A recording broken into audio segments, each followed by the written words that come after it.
Thank you, and thank you very much, Rhea. It's really great to see so many people here today. I want to reiterate Rhea's thanks to all the activists in Workers in Palestine and everyone who helped bring this day together. And also, again, her message of solidarity and thanks to the Kurdish comrades here for the use of this space and the idea that the Kurdish struggle and the Palestinian struggle is very much linked, I think, is something that we need to continually reiterate.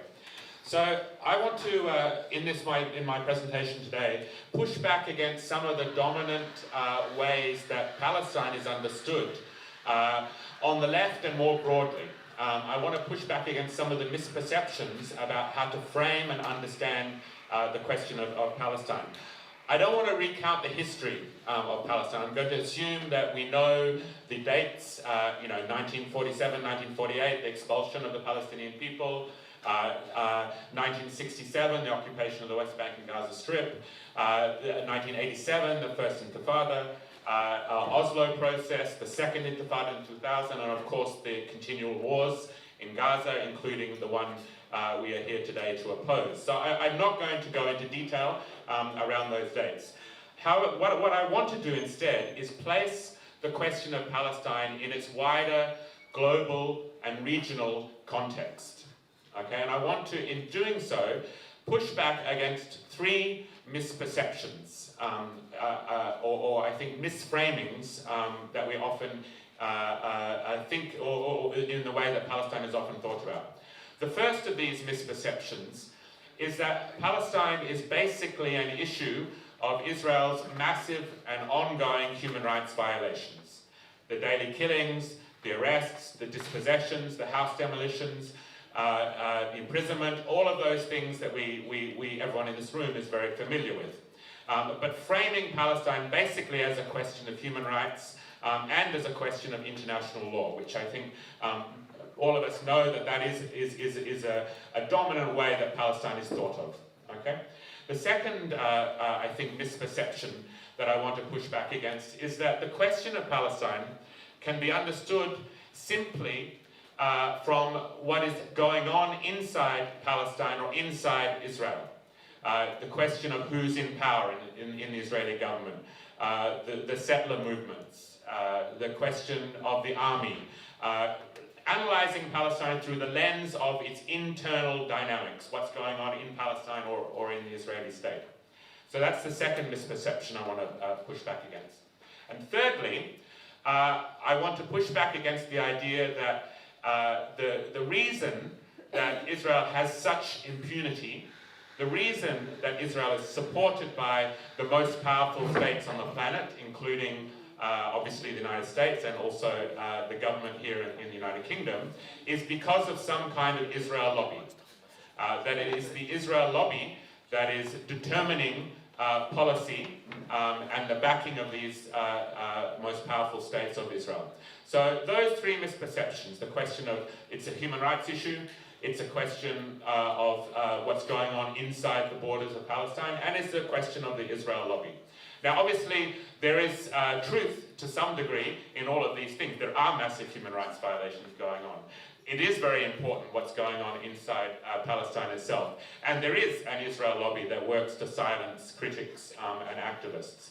All of those things are true. However, what I want to say today is basically that the problem with these misperceptions is they leave aside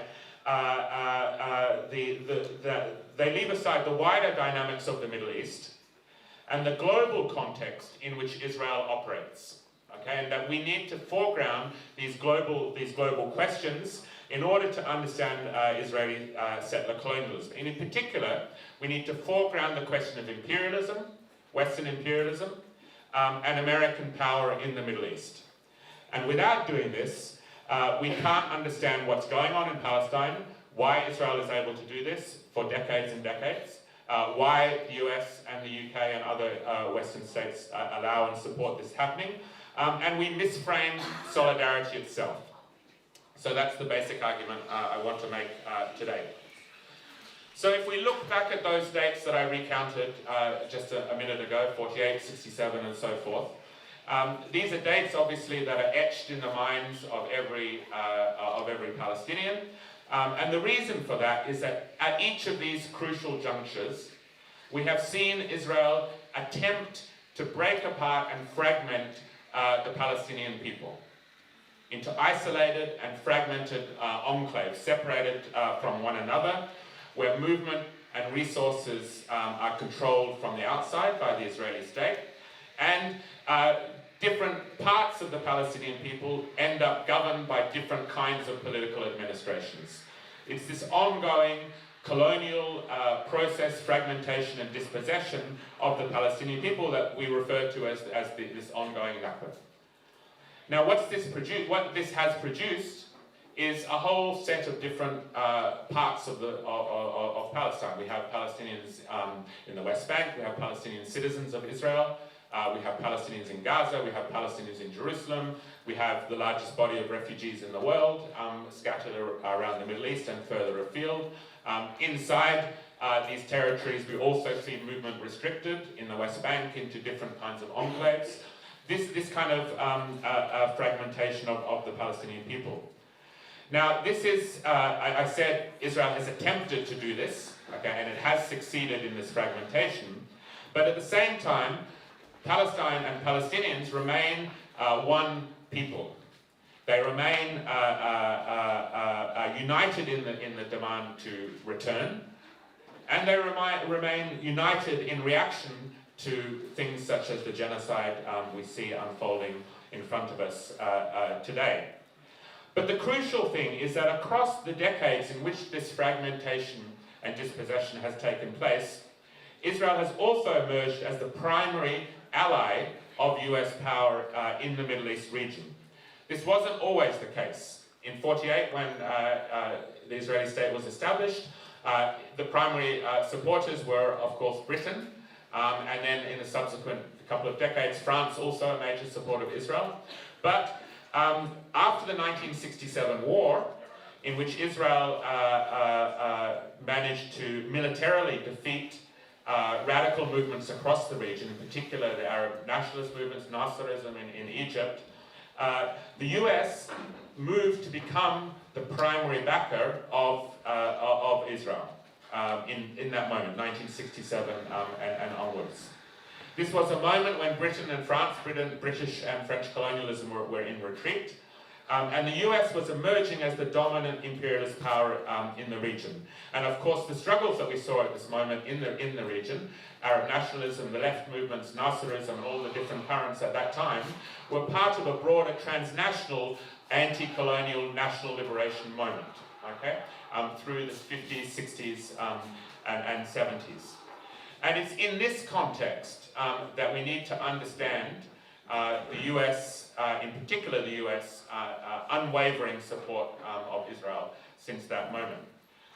I think there's a quote that I think really sums this up very nicely. It's a quote from Alexander Haig, who was the US Secretary of State under Richard Nixon, and he says, I quote, "Israel is the largest American aircraft carrier in the world that cannot be sunk, does not carry even one American soldier, and is located in a critical region for American national security." Okay, so this was the words of Alexander Haig, US Secretary of State under Nixon. If you think this is some kind of, I've revealed some kind of hidden quote that's difficult to find and so forth, no, I actually found this on the website of the Israeli embassy in the US. It's a quote cited by the former Israeli ambassador to the United States. So it's quite, it's spoken about very, very openly. So the fundamental point is that Israel emerged at a time when the Middle East itself was becoming a core part of American power in the post-war period. And the reason for this, obviously, is to do with the region's cheap and plentiful, relatively plentiful supplies of oil, okay, in this moment. So we have this convergence, Israel's emergence, the dispossession of Palestinians, The US emerging as the dominant imperial power in the region on one side, and at the same time, a moment which we are also needing to remember and live with today, the transition to oil as the dominant primary fossil fuel globally, okay, in this post-war moment through the 1960s. So this goes a long way to understanding why the US has remained such and continues to be look at Israel in the way that it does. Okay, if the Middle East was the world's largest producer of bananas, for example, then Israeli settler colonialism and its relationship with imperialism wouldn't be the same that we see it today. Now, I'm not saying that, and to be clear here, I'm not saying the US wants to control directly the oil supplies in the region. That ended in the 1970s with nationalization of oil, but rather it's about keeping those states, the Gulf states in particular Saudi Arabia, within the orbit of American power as key American allies. It's about preventing oil, the key strategic resource globally, being used as a weapon against Western states. And it's about how oil wealth gets circulated. So it's in this context that US relationship with Israel developed. And it's why the Israel has been the largest cumulative recipient of US foreign aid in the world. Okay, this is, to me, a remarkable fact. Okay, Israel is the largest recipient of US foreign aid in the world. Okay, since 1948. Okay, now at the same time, Israel is the 13th most wealthy country in the world per GDP per capita. Okay, it's wealthier than the UK, it's wealthier than Germany, it's wealthier than the Netherlands. Okay, and yet it is the largest recipient of US aid in the world. So to be clear, Israel is just one of the main pillars, two main pillars of how US power has developed in the region. The other main pillar, of course, is the Gulf states, in particular Saudi Arabia. And again, this is something we can talk about perhaps later, but you know, the largest consumers of military exports in the world are the Gulf states. Okay, the Gulf states remain a main pillar. So we have these two dependable pillars, Israel on one side and the Gulf on the other. Now, I think what's vital to understand is that Israel's special place in American power is directly related to its settler colonial nature. It's directly related to the fact that it is a racist project. It is a project that has dispossessed the indigenous population, the Palestinian population, from the land. And Israel's connection with Western imperialism is connected very much to that racist colonial and settler colonial state. Israel differs from other states in the region, okay, like Jordan and Egypt, that are also close allies of the United States, because Israel's internal structure makes it dependent upon US support. It also creates a large proportion of Israeli society that has a privileged position within this structure, within this racist structure, and is therefore committed to the survival of the state. Now, all what I'm saying, I'm not saying that there's obviously there has been, and there is differences between Israel and the United States. The US doesn't directly control what Israel does. There are often differences, but when push comes to shove, that basic relationship remains core, and we can see this very, very, very clearly today with the war on Gaza. And it's very similar, this racist settler colonial character, as well as the connection with imperialism, is very similar to the South African apartheid case as well. Okay, it's not. It's when we talk about Israeli apartheid, we're not just talking about the similarities in laws, the exclusion of the populations and racist categories and these kinds of things, which are true. We're also talking about the fundamental role that South African apartheid played in connection to Western powers, in particular the United States and the UK. Okay, there's a very clear similarity here, and in fact the similarity is quite eerie. In 1989, there was a certain British politician, upcoming British politician, who visited South Africa under the apartheid regime, lobbied hard for the prevention of any sanctions against South Africa, paid for, by the way, by South African apartheid supporters, his trip to South Africa at the time. This politician, David Cameron, a young and upcoming Tory politician at the time, of course, now we see playing a similar role in the case of Israel today. So this strategic position of the Israeli state within Western control of the Middle East region means that the Palestinian struggle has a core place in the wider anti-imperialist movements of the region. Now, I know I'm running out of time, so I'm going to try to wrap this up. I just want to make the point, though, that during the 1990s, there was an important shift in these patterns that I've described. Basically, during the 1990s and 2000s, what the US government tried to do was to tie together these two poles, the Gulf with Israel. Okay?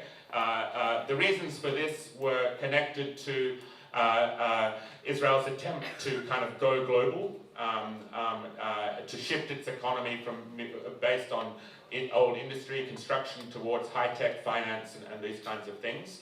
To do that, they needed to drop the Arab boycotts against Israel, which were quite widespread and had cost the Israeli economy quite a lot.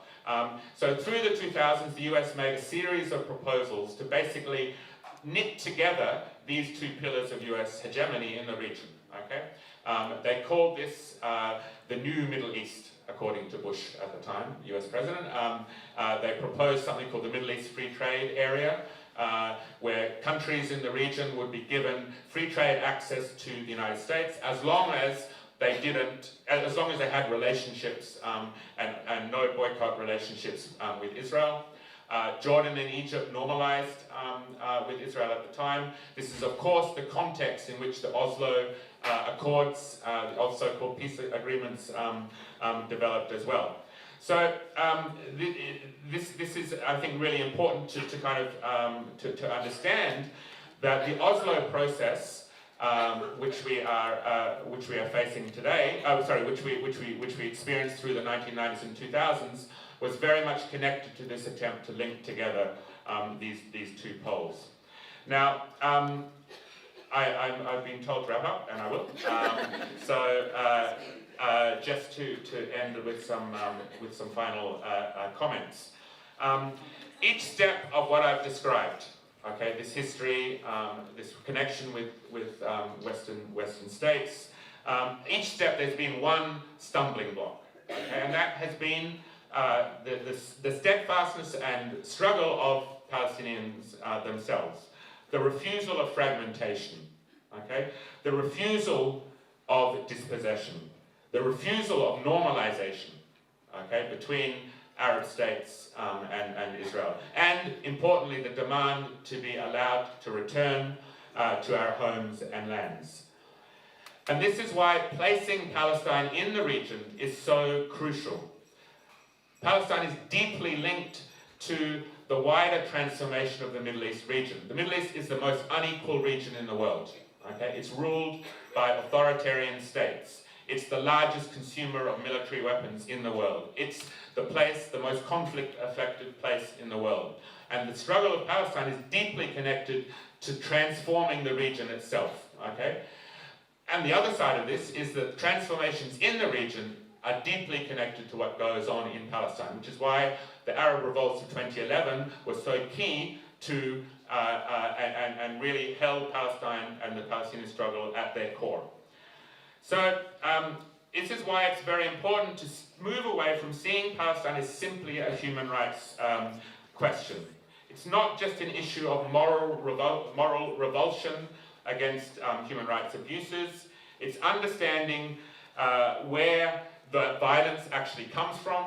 It's understanding why Israel has been able to do this with such impunity. It's understanding why it continues and has this unwavering support of the most powerful states on the planet. And we need to frame our solidarity with this, because Palestine and the Palestinian struggle will be an essential part of rebuilding and strengthening anti-capitalist, anti-imperialist and left politics today. Thank you.